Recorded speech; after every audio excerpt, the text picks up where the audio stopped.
If there's one thing conservatives have gotten tired of seeing over the years, over really the last 40 years, and that's Republican infighting. They cannibalize each other.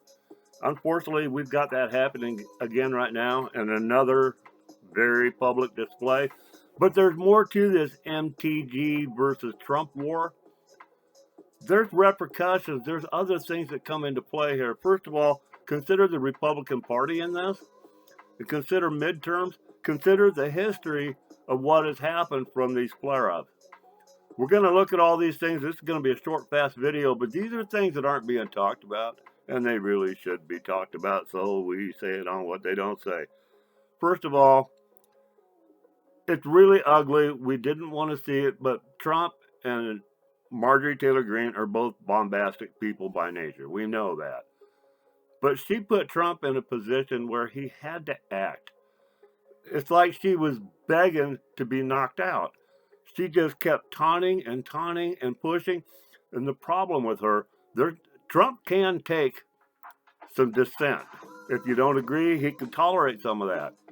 But what he does not tolerate is disloyalty. Trump is a very loyal person. Marjorie Taylor Greene became disloyal. And that's not just to Trump. She became disloyal to the entire MAGA wing of America, the entire conservative movement, because a lot of the positions she's been taking are simply Democrat positions. And it's too bad because she showed a lot of promise. That woman, when she's right, she's very right. The problem is she's a loose cannon. You can't predict what she's going to do, and she doesn't always do the right thing. That is the definition of a loose cannon.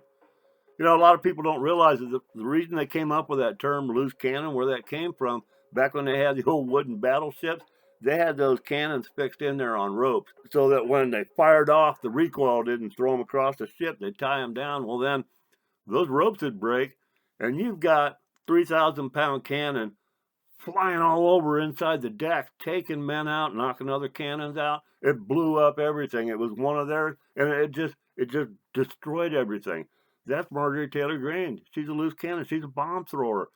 But the problem is she doesn't realize she's dropping bombs in her own lap. When she went so far as to side with Democrats and then continually do it like it got good to her, I'm on a roll, that's not going to fly. Trump was forced to act. She left him no choice. But my question is, where is the RNC in all this? Do you even know who runs the Republican National Committee right now? Who is the chairman? It's a guy named Joe Gruters. Nobody knows this guy, and he isn't doing anything. If the job of the chairman of the RNC to try to help keep everyone in line, then what is it? I mean, you've got to have a unified party platform that everybody agrees to and everybody is working for, or the people that refuse, they shouldn't get the support of the party, but they always have. You know, we've got Markowski. We had, the worst example, Romney, John McCain, those kinds of people, when they get in there and blow up the party, all the party goals, everything the voters have voted for, the Republican Party stays behind them because the only thing that matters to them is how much donations can they bring in, even though a lot of that donation money comes from left-leaning people. And they just want an R on the seat because that brings donations. But where is the party agenda being reinforced? Trump was forced to develop his own accountability. God bless him for doing it. It's unfortunate it had to be done so publicly, but Marjorie Taylor Greene has been very public. She's criticizing him for taking these trips overseas. He's bringing money, manufacturing, and global security back to us. What is this woman thinking? Her poll numbers down there in Georgia are tanking, and she brought it on herself. You might as well get rid of her. Marjorie Taylor Greene, you've blown it. You're going to go away, be dismissed by history as a lunatic, a fringe nutcase, despised by everybody. You're going to be a lady with no party now. You're going to fade into obscurity. Of course, you're going to write a book and talk about how you got shafted. Yeah, we know that, and you'll be all over MSNBC and CNN for it. But you worked so hard to get where you were. You had so many of the right ideas. Why couldn't you just learn when to keep your mouth shut? You've blown it. You blew a great opportunity, and it's a loss for the country, too. We needed you out there doing the right things. You had publicity, you had position, you were doing it, and you chose to blow it yourself. But across the country, every time there's one of these people that acts up, it doesn't come from the conservative base to provide accountability. They don't do it. They pick the lesser of two evils. Trump is finally throwing one out. Look at Liz Cheney. Look how many years she was just horrible out there. The GOP never did anything about it. Finally, the state GOP refused to back her.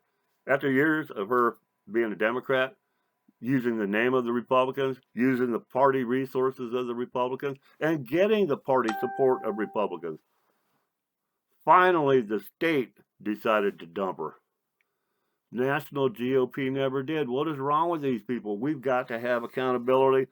I'm sorry, Trump had to do it because one thing, like I said, all conservatives are tired of the 40 years of this stuff. They call these people rhino. They say they're not real Republicans.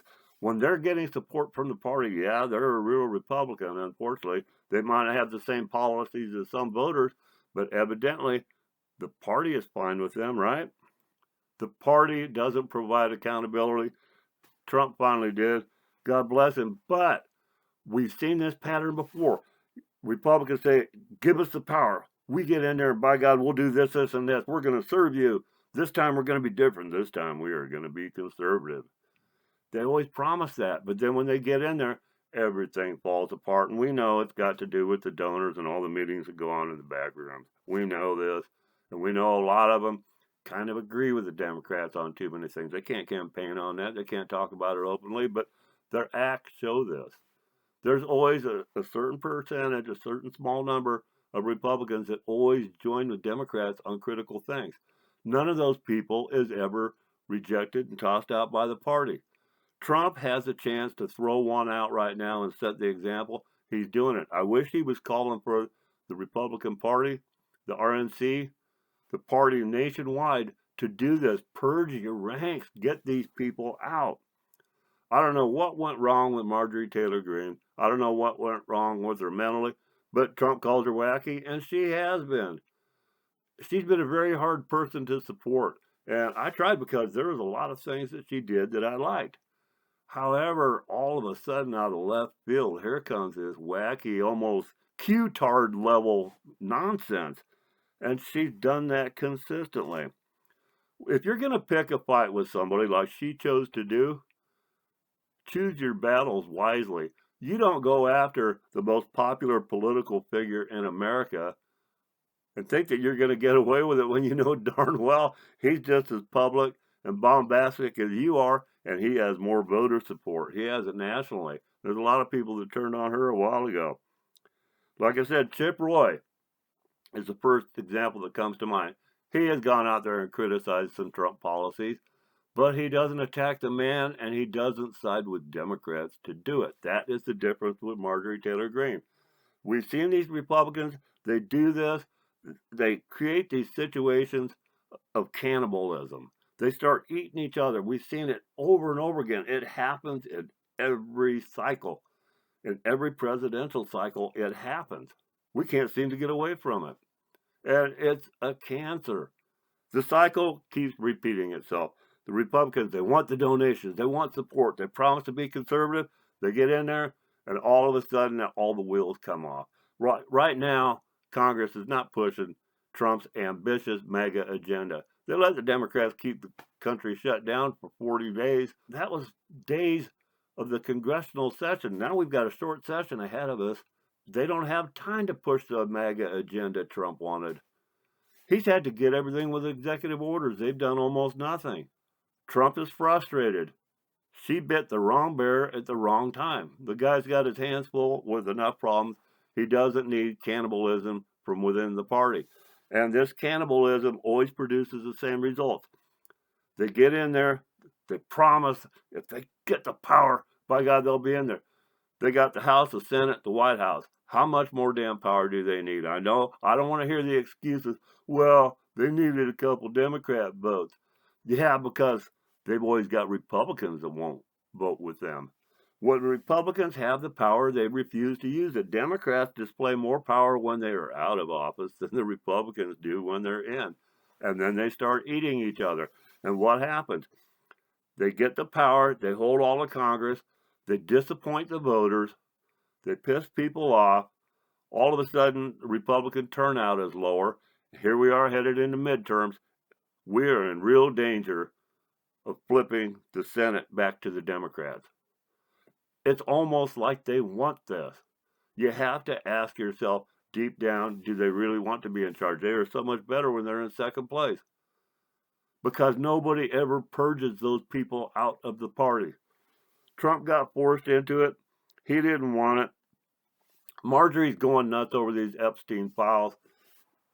That's a Democrat thing. And the truth is, I don't want to see the files. I don't give a rat's ass about seeing the files. Who is going to sit down and read thousands of pages? Nobody. What people want is they want the files to be released so media can go through, pick and choose, and tell them what to think about. I don't give a rat's ass about the Epstein files. The DOJ has the files. I want to see charges pressed. We know there's a lot of perverts that are getting away with a lot of abuse. We know that the girls that were victims on Epstein's Island are not getting the justice they deserve. We know that law is not being applied equally. There are a lot of people in prison right now for doing less than what these people did. We know a lot of crimes were committed on Epstein's Island by titans of business and titans of government. We know some high rollers are guilty. Why do we tolerate this two-tier justice system? Pam Bondi, get off your dead ass and file some charges against the perverts from Epstein Island. I don't care about reading the damn files. I want to see charges because we've got people in the DOJ that are supposed to be reading these files. They know who the guilty people are. Where are the charges? How come these perverts are too big to jail? At least Britain went out and hammered Prince Andrew, basically threw him out of the royal family. Nobody's been thrown out of the royal family in America for it. They're trying to go after Trump, the guy that kicked him out of Mar-a-Lago. Everyone knows Bill Clinton had Epstein in the White House 17 times. He was on Epstein's private jet and went to the island so many times that they had a painting of Bill Clinton up on the wall in a dress. Now, if that's not a joke between friends, that's the worst insult you could possibly give a president. Clinton's never complained. I don't want to see the Epstein files. I want the DOJ. They've already seen him. I want them pressing charges. Marjorie Taylor Greene is horribly wrong about that. But the Democrats are making it look like Trump's involved. Marjorie, like I said, you bit the wrong bear. Choose your battles wisely. You don't go after somebody who can kick your ass. You're getting it now. You deserve it. God bless Trump for finally enforcing some accountability. We got to do more of this. We got to do it nationwide. We got to get this right, my friends. And if we do, maybe God will continue to bless this great country of ours. Thanks for listening.